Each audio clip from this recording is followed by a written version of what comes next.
जय श्री कृष्ण दोस्तों, धारा चैनल में आप सभी का स्वागत है। दोस्तों, यदि आप मेरे चैनल पर नए हैं, आप हमारे चैनल को सब्सक्राइब अवश्य करें और बेल का आइकन प्रेस करें।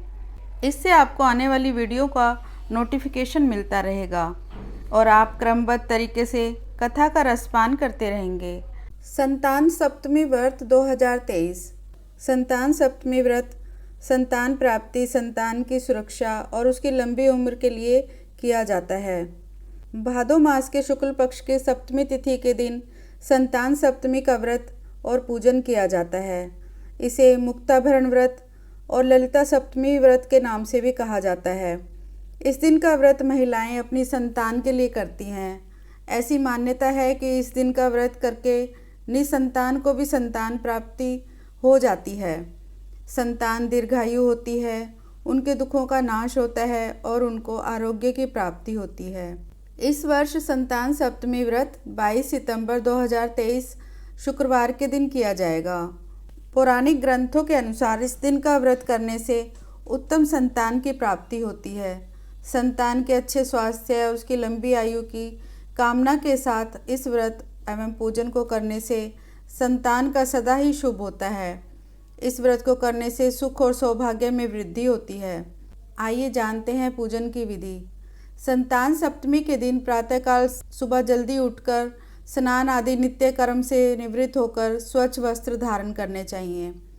फिर रसोई को स्वच्छ करके भोग के लिए खीर, पूरी और मालपुए बनाएं। उसके बाद पूजन की तैयारी करें। पूजा स्थान पर एक चौकी बनाएं और उस पर भगवान विष्णु और भगवान शिव और माता पार्वती की प्रतिमा को स्थापित करें। एक तांबे के कलश में जल भरकर रखें और धूप दीप जलाएं। भगवान विष्णु, भगवान शिव और माता पार्वती की प्रतिमा को दूध और जल से स्नान कराएं। फिर उन प्रतिमाओं पर चंदन का लेप लगाएं और तिलक करें। उसके बाद अक्षत, फल, फूल, नारियल और सुपारी अर्पित करें। फिर संतान की रक्षा और सुरक्षा की कामना के साथ भगवान शिव को धागा बांधकर संतान सप्तमी व्रत का संकल्प लें। पूजन के समय इस मंत्र का जाप करते रहें। ओम ह्रीम षष्ठी देव्यै स्वाहा। खीर, पूरी और मालपुए का भोग लगाएं। फिर संतान सप्तमी की कथा कहें या सुने। उसके बाद वो धागा भगवान शिव के आशीर्वाद स्वरूप अपने हाथ पर बांध लेना चाहिए। कुछ स्थानों पर इस दिन माँ ललिता के साथ भगवान शिव और स्कंद माता की पूजा भी की जाती है।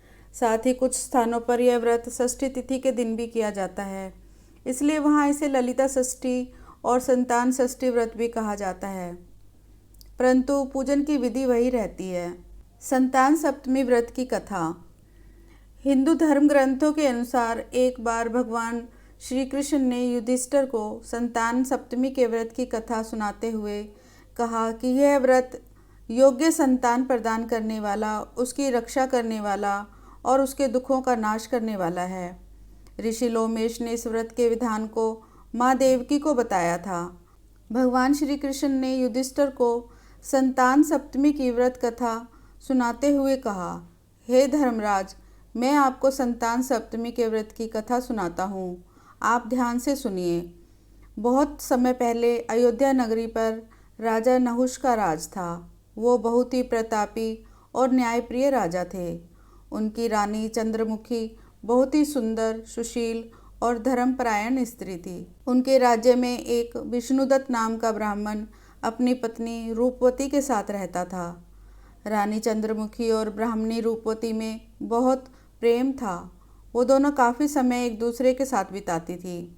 एक दिन वो दोनों सरयू नदी में स्नान करने के लिए गई। उस दिन संतान सप्तमी थी। उन्होंने देखा कि स्त्रियां वहां पर स्नान करके वहीं माता पार्वती और भगवान शिव की प्रतिमा बनाकर विधि विधान के साथ उनकी पूजा अर्चना कर रही हैं। तब उन दोनों ने उन स्त्रियों से उस पूजा अर्चना के विषय में पूछा, तो उन स्त्रियों ने कहा, हे रानी जी, हम सुख सौभाग्य और संतान देने वाला संतान सप्तमी व्रत कर रही हैं। इसमें हम भगवान शिव और माता पार्वती की पूजा अर्चना करके भगवान शिव को धागा बांधकर जीवन भर यह व्रत करने का संकल्प कर रही हैं। इस प्रकार उन स्त्रियों ने उनको व्रत की विधि के विषय में बताया। उन स्त्रियों से उस संतान देने वाले व्रत के विषय में जानकर उन दोनों ने भी भगवान शिव को धागा बांधकर जीवन भर उस व्रत को करने का संकल्प कर लिया।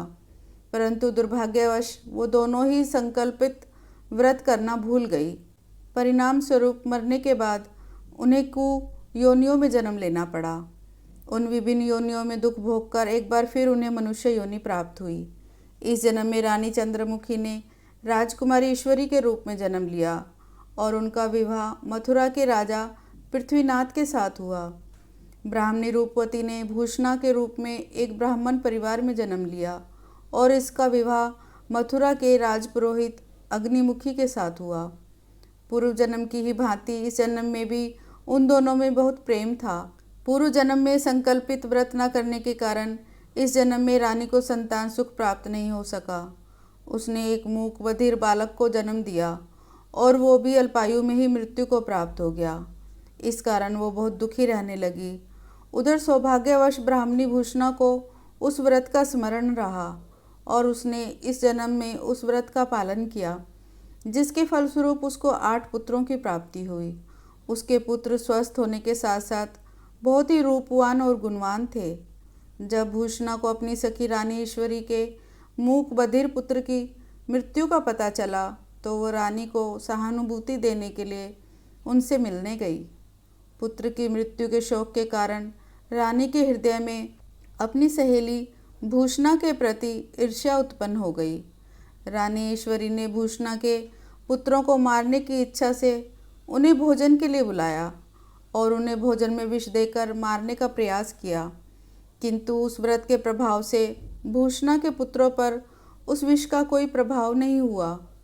यह देखकर रानी ईश्वरी क्रोध और ईर्ष्या के मारे जल उठी। उसने सेवकों को आदेश दिया कि वो भूषणा के पुत्रों को यमुना के गहरे पानी में फेंक दे, परंतु इस बार भी उस व्रत के प्रभाव से उन बालकों का बाल भी बांका नहीं हुआ और वो सुरक्षित रहे। इतना सब कुछ होने के बाद भी रानी ईश्वरी को सब्र नहीं हुआ और उसने भूषणा के पुत्रों को मारने के लिए जल्लादों को आदेश दे दिया। सेवक उन्हें जल्लादों के पास ले गए, किंतु यहाँ भी भगवान शिव और माता पार्वती ने भूषणा के पुत्रों की रक्षा की और उन्हीं की कृपा से वो इस बार भी पूर्ण रूप से सुरक्षित रहे। जब यह बात रानी को पता चली तो उसे आभास हुआ कि हो ना हो यह कोई ईश्वरीय चमत्कार है और उसने भूषणा से अपनी भूल के लिए क्षमा मांगी। रानी ने भूषणा को बताया कि उसने किस किस प्रकार से उसके पुत्रों को मारने का प्रयास किया, परंतु उसके पुत्र हर बार सुरक्षित रहे। रानी ने भूषणा से उसका कारण जानना चाहा। तब भूषणा ने रानी को पूर्व जन्म के उस व्रत का स्मरण कराया और उसे बताया कि वो दोनों पूर्व जन्म में भी सहेलियां थीं और उन्होंने मुक्ताभरण व्रत अर्थात संतान सप्तमी व्रत का संकल्प लिया था, परंतु वो उसे करना भूल गई थी। किंतु इस जन्म में मैंने उस संकल्प को पूर्ण किया और ये व्रत का पालन किया। यह सब भगवान शिव और माता पार्वती का आशीर्वाद है और उस व्रत का प्रभाव है, जिसके कारण मेरे पुत्र हर विपत्ति से सुरक्षित रहे। भूषणा से ये सब कुछ जानकर रानी ईश्वरी को भी उस व्रत का स्मरण हो आया और रानी ने विधि विधान के साथ संतान सप्तमी व्रत अर्थात मुक्ताभरण व्रत करना आरंभ किया। इस व्रत के प्रभाव से रानी को भी एक स्वस्थ और सुंदर पुत्र प्राप्त हुआ।